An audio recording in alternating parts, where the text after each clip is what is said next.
Hi guys, it's Rick Shiels down here in Orlando testing the new TAYLORMADE P-770 irons. I've just reviewed the P-750 irons, which are the slightly smaller version of these two.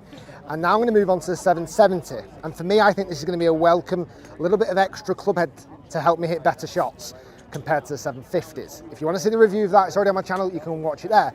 I'm actually down here at the Foresight Sports site because I wanted to test these clubs in the same conditions as I normally test, and that's why GC2 is so good. I'm actually testing the new one. This is GCQ. So I normally have GC2 and HMT separate, two devices that work together. Well, this is all in one unit. So I've still got it linked up with the FSX software so we can still see the ball fly. So I'm excited about this. So I've pinched these clubs to test. I've got 7 iron, 3 iron and 9 iron. I'm going to move on to 7 iron first. Now, I did ask, but I didn't get them quite sent over in time for the specs of these irons. They said they're kind of quite standard specs, so I've not got the full specs. I'll put them in the bottom because I will have them after the review. But I'd imagine the 7 iron sits at somewhere like 33, 34 degrees of loft. The difference between the 750 and the 770 is an extra 0.20 of a millimeter blade length. So the 770 is called that because of the blade length.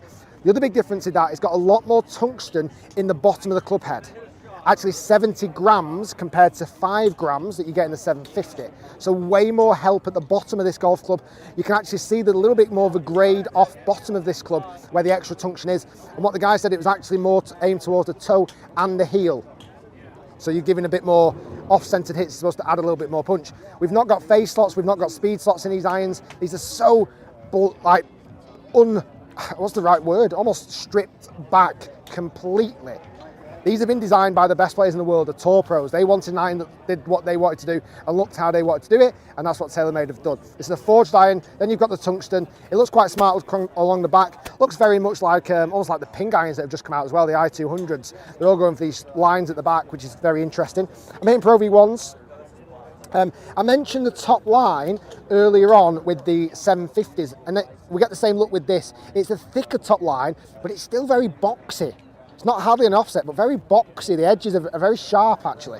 Let's give this a hit and see what numbers we're looking at.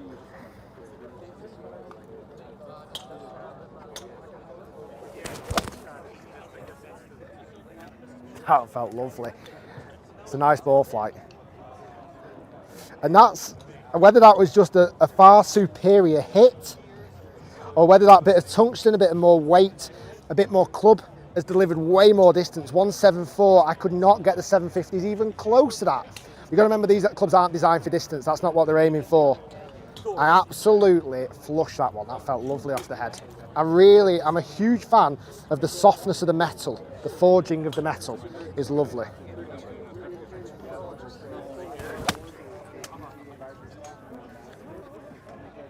Tiny bit left of my target line. They're way longer. Longer than the 750s. If I was to describe the feeling, you still get the same softness, but I can sense there's a bit more help behind the head, whether that's just the placebo effect, thinking that there's more weight behind the head, therefore it's a bit more confidence boosting potentially, but it doesn't seem quite as frightening to hit, where the 750s haven't got any help at all. But I will keep stressing this point. It's not what they're aimed for. They're not aimed for helping people, I'm afraid these clubs, they aim for performance alone, that is it. Feel, look, performance from the best players in the world, so they're not going to be long irons. Let's hit in a few more.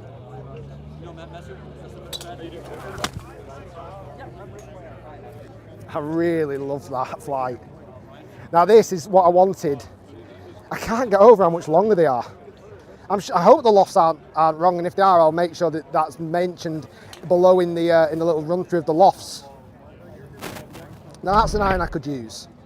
750s, nah, not for me. That's an iron I could use, the 770s. I'm actually going to go one more, and you can see the strike locations coming up as well, so you can see all the data off the head.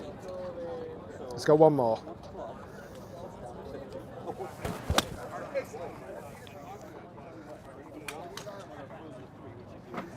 They've got a real good, like, kind of crack to them. I like them a lot. Feel definitely better kind of performance, feel, forgiveness than the 750s, but without question.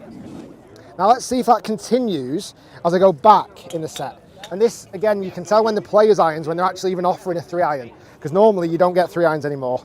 They are gone, they are obsolete. but the P770s and 750s have got 3-iron. This is a much friendlier 3-iron to look down on, much thicker.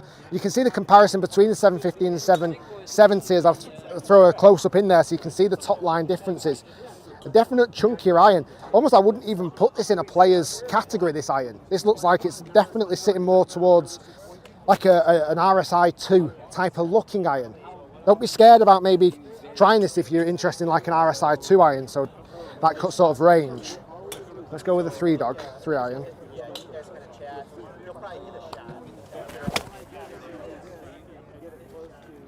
It's a little tiny left one. When you're hitting on a 360-degree driving range with not many targets, it's not super easy to keep aligning up. Let's try and get some on target a bit more. Great feel off the head, definitely comes out low. You don't get any help with height on these irons at all.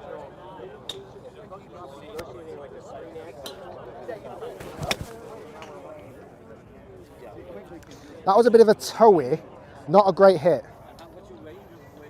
Yeah, that was a toey, not a great hit, and it still almost got there. Let's go one more with the 3.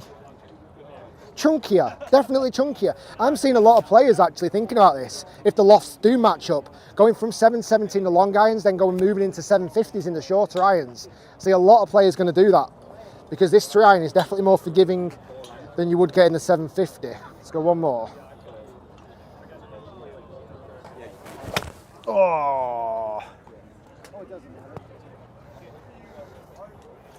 I'm not even going to turn around. I'm not even going to look at people that's watching. I don't even want to see their reactions, I'm afraid. Pete's there in the background. Just luckily he's not looking. Let's go one better one than that.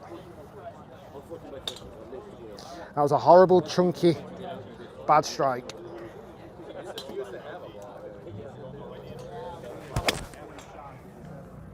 And I'll back it up with that.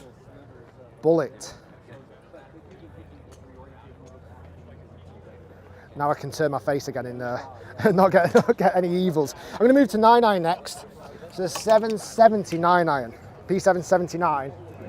The flag's about 150 away. 153 to be exact. Let's see what the 9-iron does.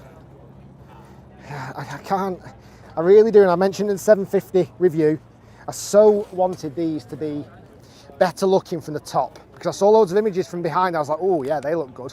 They look smart. I'm really interested in them because the pictures of these got leaked way early. The TaylorMade, and it wasn't called the P770, they were called the Proto.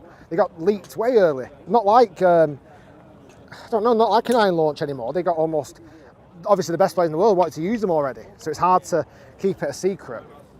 Right, 779 iron. See if we can hit some good shots to finish with this club.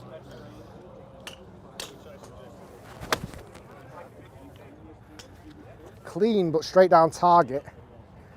It's a little bit off the bottom groove, I would say, just a touch. See if I can get it to carry slightly better than that. Just a tiny bit off the bottom groove, and you'll probably see it once the shot data comes up. For some reason it's moved to a hybrid data, but you can see that red mark there right at the bottom. That's the strike location, very much off the bottom of that head. It's not hybrid I'm using, obviously, it's just how it's changed it for some reason, I don't know why. Let's go another 9-iron, see if I can find slightly higher on the face. Oh, that's the bullet. That's going to go in. Oh. They're trying to make excuses that it didn't. It's just the one place where it shouldn't go wrong. Okay, the best shot I hit as well. That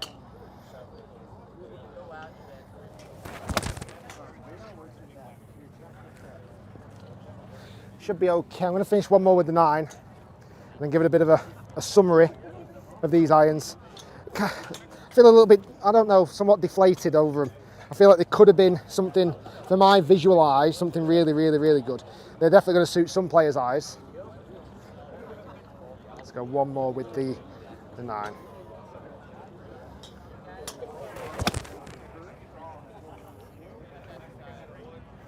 Get close. It's a nice one to finish on. So, let me get the P750 back up again in my hand. Irons I think from this view, when I'm looking at them, I love the look of them. I think they do everything for me visually that I would want an iron of this caliber to do. They look smart, they look clean, there's not too much complicatedness on it, there's no gimmicks, there's no gadgets, there's no anything. I think from when I've hit bladed TaylorMade irons in the past, they have a much more rounded shape to them, like the tour preferred MCs and MBs, much more kind of rounded. These don't, they're very clinical, they're very sharp in the top edges. Top lines that are thicker than I expected, even though we go from thinner in the 750 to slightly thicker in the 770, still not as thin as I was expecting, and very sharp in the lines. Performance, do not be fooled, you will not get any help with these irons at all, but that's not what it's about. It's not about getting help with these irons. There is another, how TaylorMade call it, family of golf clubs that will look after you if you want help and distance. It's not what these are for. These are you, these are the player, all about the player, and it's the best players in the world that use these types of irons. I do think though the 770, because it is a bit chunkier, is definitely going to leak into the kind of higher handicapper range. I do, honestly. And I don't mean high handicap, but I think single figures, moving into mid handicaps, moving into kind of high teen handicappers would definitely be able to hit and benefit from a 770 iron. I just think the 750 or the 750 doesn't. That's very, very best players in the world that should be using that. Guys, thanks for watching. Hopefully you've enjoyed the view. I loved using GCQ. I think that's a really cool advice. The graphics, as always, are so good off the FSX, and that made things a lot easier because the hitting space is like 6 times bigger and it's all in one unit. Big fan of that. So thanks to the guys at Foresight for letting me come down here and film. Guys, loads more stuff to come from Orlando. Hopefully you enjoyed the review. If you did, click thumbs up, comment below, tell me what you think about the new sets. Don't forget to subscribe. We'll see you next time.